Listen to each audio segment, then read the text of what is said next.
Right, so I thought I'd just do a quick video to run through really some of the sort of upcoming changes, particularly for those people who are going to start AS Chemistry in September, which is now. Yeah, now. So if you're starting in the next sort of few days, there are some changes, and particularly obviously the way my videos have been done. If you are watching from wherever in the world, then there are a few changes that sort of will take place over the course of this year. I will change various bits of my videos. A few people have asked, just to sort of bring them up to date with sort of what's going on really and the changes that are happening. So I just want to sort of give you a heads up. I don't even know if anyone's going to watch this, but there we go. Just want to give you a heads up, really, as to sort of some of the changes that you'll see. Obviously, I'm doing this from an AQA perspective because that's the exam board that the school I work for does or uses. The changes are taking part sort of across the board, but obviously I'm more kind of interested in obviously the videos that I produce and all the rest of it. New specification. So there's most of the AS, sort of as you know it, most of it is staying the same. There's not a huge deal of sort of change taking place. The classic sort of topics, and I'll try and find them. Hold on. So the easiest way for me to do this is probably just to show you sort of kind of the way that I've set out my teaching stuff, which obviously has no impact on you at all. But they've changed the way that it kind of works, so that it's no longer, if you take the entire A level, it's no longer 4 units, or 6 as it was, units 1, 2, 3, 4, 5 and 6. They've completely scrapped any coursework element and brought in some required practicals, but we'll leave that for now. And they've changed it to basically 3 sort of main topics, which are physical, inorganic and organic. So the physical section basically incorporates these 12 topics, which is atomic structure, amount of substance, bonding, energetics, kinetics, chemical equilibria, redox, thermodynamics, rate equations, equilibrium constant, which is Kp, electropotentials and acids and bases. You'll note that these, whatever they are there, those 5 are only, they're the upper 6th portion as you like, and obviously different schools can do different things. Because there is a bit of a change going on, I'll try and touch on that in a second. So that's one of these sort of 3 main topics.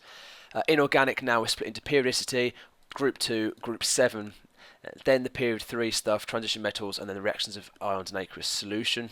Again, probably what you would do in upper 6th year. And finally, got your organic, which is quite a hefty one, 16 topics there. Your usual intro to organic chemistry, alkanes, haloalkanes, alkenes, alcohols, organic analysis. That's your AS typical bit. Then what you'd probably do in upper 6th year, optical isomerism, aldehydes, ketones, carboxylic acid derivatives, aromatic chemistry, amines, polymers, amino acids, proteins, and DNA, organic synthesis, NMR, and chromatography. A lot of this is sort of was what was currently used anyway. So to run through some of the bits, atomic structure still contains the same bits as before. Fundamental particles, yada yada. Mass spec has changed, and I will do a video on that. It's now time of flight mass spectrometry, so don't start looking at the old one, which had the funny bendy thing. It's now just like a straight sort of diagram. I'll do a video on that. Electron configuration remains the same, as does ionization energy. Amount of substance still remains the same, usual calculations. Bonding, same. Energetics, same. Kinetics, I believe, is the same. Chemical equilibrium has changed. They've now brought Kc, which was an A2 topic. Very, very straightforward, actually. It's a really sort of easy one. It makes sense really having it in the AS. They've brought that down from A2. Not difficult, though. Once you can get your head around what's happening, not a problem. Redox remains the same. And that's really it. So from an AS perspective, if you are certainly in your lower 6th year, you'll probably be covering those topics from the physical section. If you find older books and textbooks, and again, some of the videos that I've already got, I will change to new specification in the title if they still fit with these. Most of them do. The only ones I've got to change, really, I've got to add a little bit on equilibria and a bit on the new mass spectrometry, and that's really it. Inorganic remains exactly the same. Periodicity, group 2 and group 7, no changes there from what I've seen. Going through to organic, same really going on there. The only difference is in alkenes, within the alkenes and how to name the EZ isomerism, they've made a slight change there, which I will update my video just to kind of add a few key words in, but my video actually still sort of stands true. It just needs a couple of little tweaks. So that's kind of a breakdown of sort of what's going on topics wise. So the videos currently pretty much fit. If they say new specification, they are completely fine to use. I've made some new, where is it? It's here somewhere. I've made some new little playlists. I don't know if you'll be able to see them actually. Where are they? Yeah, I've made some new specification playlists there, which I'll whack on and get that all set up with the videos in. And again, if it says new specification, it is usable. What else was I going to say? There was something. Oh yeah, that was it. Going back here, just very quickly, and if you've seen the specification, you'll have seen this. This is now how the assessment is taking place at AS level, and I just want to make a point of this. You now have the option of doing AS or A level. If you do really well in the AS exam, it means nothing in relation to the A level. Okay, the AS and the A level are now separate qualifications. The AS was always a qualification, but it always tied into the A level. Like if you did really well at your AS, you could do slightly worse at your A2. Now it's either you take the AS exam, you can do both. You take the AS exam, you get an A and A star, whatever. Doesn't matter. It's just a standalone qualification. If you take the A level, then that is just all 2 years' work assessed. So if you take the AS, okay, and you do that at the end of your lower 6th year, you will have 2 papers. You'll see the first one here is testing you on physical chemistry.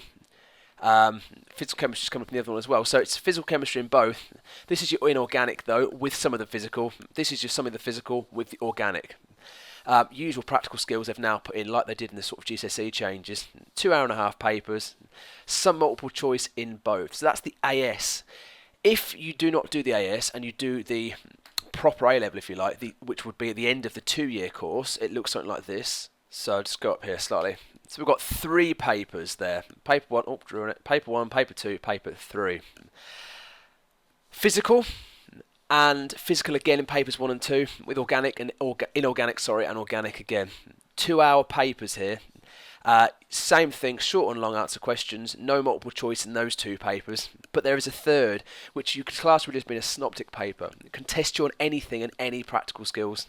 Another 2 hour, this time broken down into 40 marks of practical stuff, data analysis. 20 marks that will go across the specification, could be essay based, no idea. And 30 marks then of multiple choice questions. So that's really a breakdown, sort of quite brief, of this new sort of specification. If you've got any questions on that, give me a shout. Teachers and things should be sort of giving you a heads up at the start of this term as to how things are going to work. Different schools do different things. You may do straight away what's classed as sort of the linear choice, which would be 2 years examined at the end. A lot of schools, though, I think will potentially still do the AS exam. Although it won't count for anything, they'll do it as sort of a marker for where you're at, which would be good for you applying for university. And then obviously you would then do the A-level exam at the very end of the 2 years, at the end of your upper 6th year. But anyway, any questions, give us a shout on the comments and all that, or give me a message. I hope that's been of some help.